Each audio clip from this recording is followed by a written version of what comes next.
Hello, everybody. Thanks for tuning in. Last week we had an awesome Armored Combat event here in Los Angeles, so I thought I would do a commentary breakdown video for you guys, so you can see what we've been doing last year and a half, give or take, putting on these events. So yeah, hopefully you guys enjoy. Link to the full event down below in the description.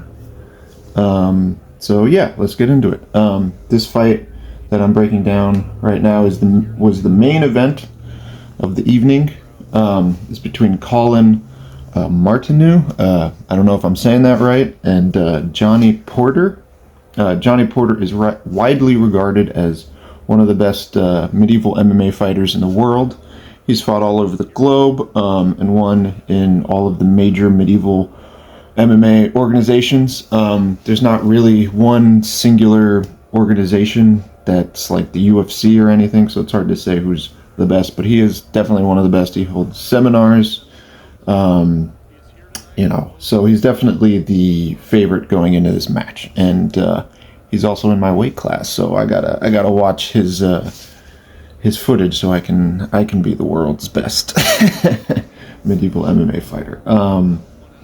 And Colin is no joke as well. He's fought for many years. He's has extremely ferocious style. He really wants to get in there and mix things up. However, he is coming off of a major injury, I believe a motorcycle accident or something.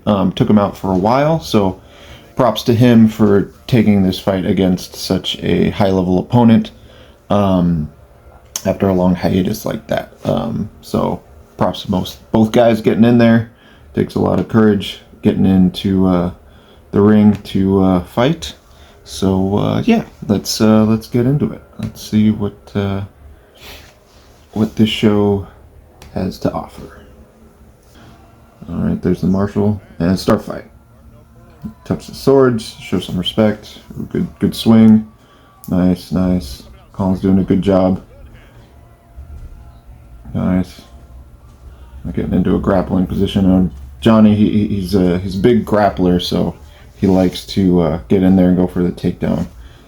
And he's also using a very small buckler, if you see that. Oh, nice knee. Good knee. He uses that small buckler because once you're on the inside, the small buckler makes it a lot easier to, grapple. Nice hook. Makes it a lot easier to grapple. Whereas the punch shield at range is great because it's easier to, good front kick, it's easier to block shots from the outside. But when you get closed in, the bigger punch shields can be difficult to grapple with.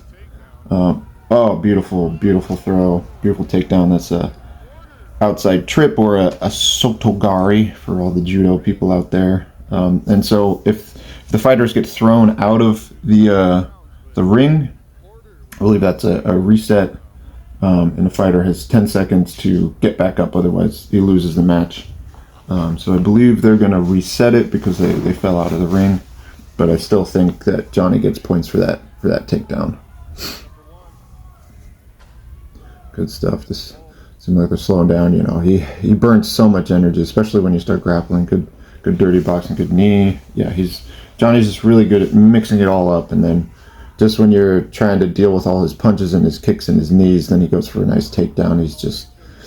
He's so efficient with everything he does. Yep, there we go, another knee. Good stuff. Looks like Colin is, ooh, wow, good shot to the head. Oh my gosh. Okay, I don't know what happened there. I'm not sure.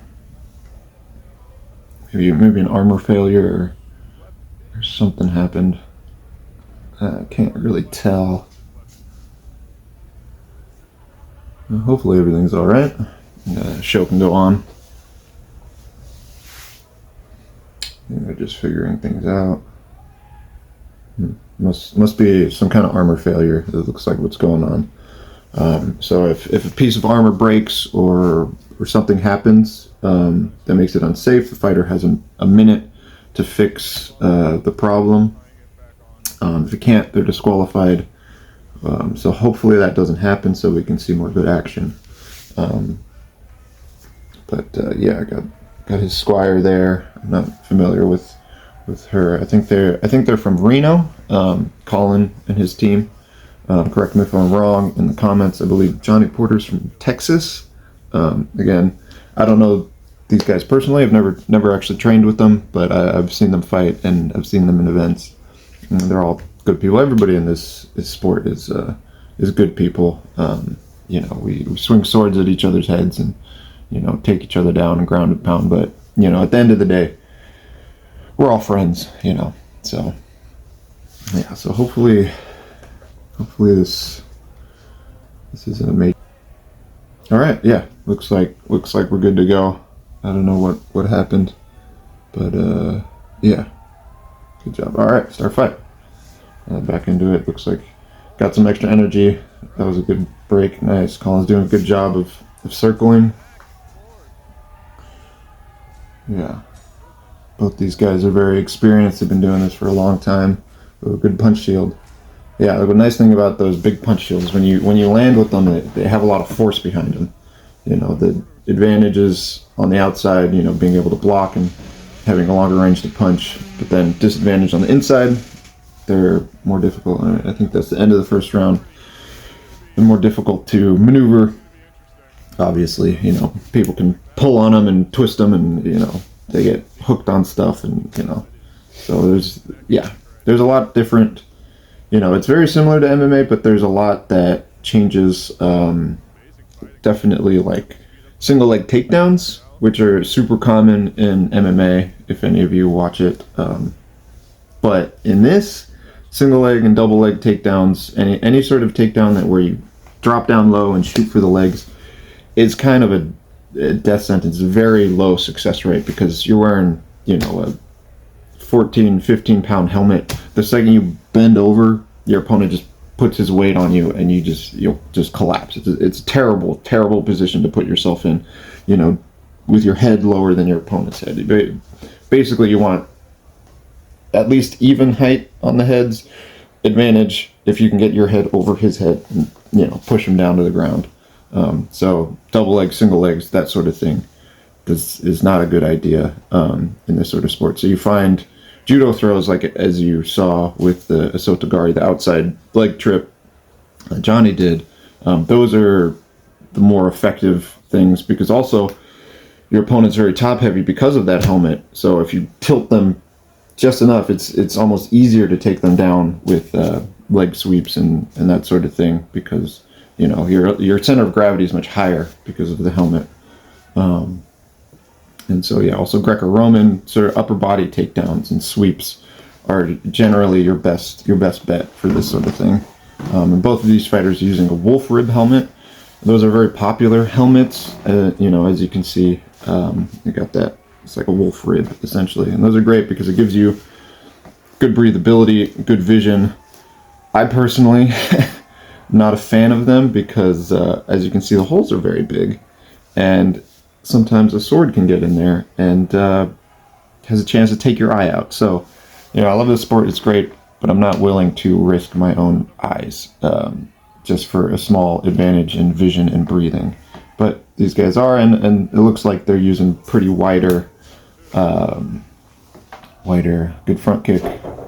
Second round, nice, going for a takedown. Yeah, they're using wider weapons, so hopefully that doesn't happen. Looks like Collins, he's got a good, he's really getting in there like a tiger, trying to, make up. I feel like he probably lost that first round, so he's trying to just put all his energy into winning this round and hopefully go to a third. And Johnny's doing a good job of counter grappling. It was a good little series of punches there. Good knee. Oh, nice takedown. Yeah, he did a good job of. Johnny's kind of he's showing some compassion there. He could have just really stood up and wailed on him, but he saw that Colin wasn't in the greatest of shape, and he took it easy on him, which is good sportsmanship. When you have him, looks like, oh man, okay. Maybe he got injured on that fall. I'm not sure. Hopefully he's all right. See if he'll continue or not. Yeah, you get 10 seconds. So it looks the ref just said no go. So it looks like it was a TKO for Johnny. I think Colin he used too much gas in it. I think falling flat on his face just maybe knocked the wind out of him. He was already behind, and honestly, it's credit to him knowing when to stop. Sometimes fighters are their own worst enemy, trying to fight through the pain. But, smart choice by him. If, he knows more than we do. If maybe he cracked a rib or something's going on with him, there's no need to keep fighting, especially if you're already behind on points, It's smart knowing when to hang it up. So awesome job by both fighters. Again, credit to Colin. I know he was coming off of a long hiatus, and he's fighting one of the best, if not the best guy in this sport. Win to Johnny. Yeah, and again, excellent grappling skills from Johnny. He did a really good job of weathering the storm that Colin was putting on him. He doing a little flexing b-boy kind of style victory dance, if you will. And yeah, he did a really good job of just controlling the action, playing his game. He's an excellent grappler. I haven't met him personally, but it definitely seems like he's got a lot of martial arts experience, a lot of mixed martial arts. But he's also been doing this for something like 9 years, so he's definitely a very experienced fighter. So yeah, good job to him. Good job to all the fighters out there. Good job to everybody putting on the event. Good job to Jay. He's the guy behind everything, like I said before. Awesome job to Nate and David. They're the guys behind the scenes doing the camera work. They're responsible for all of the post-production stuff, all the the nice lighting and everything that you're seeing. So thanks to them, and good credit to both fighters. They did an awesome job. Again, link to the full event down below. If you want to see all the fights, there are, I think, maybe 6 or 7 fights in total in the whole event. So please go follow them if you want to find out when the next event, I believe, don't quote me, but I think sometime in January should be the next Golden Ring 4. And like and subscribe here. Have a good day. Have fun. Love you all. And stay safe.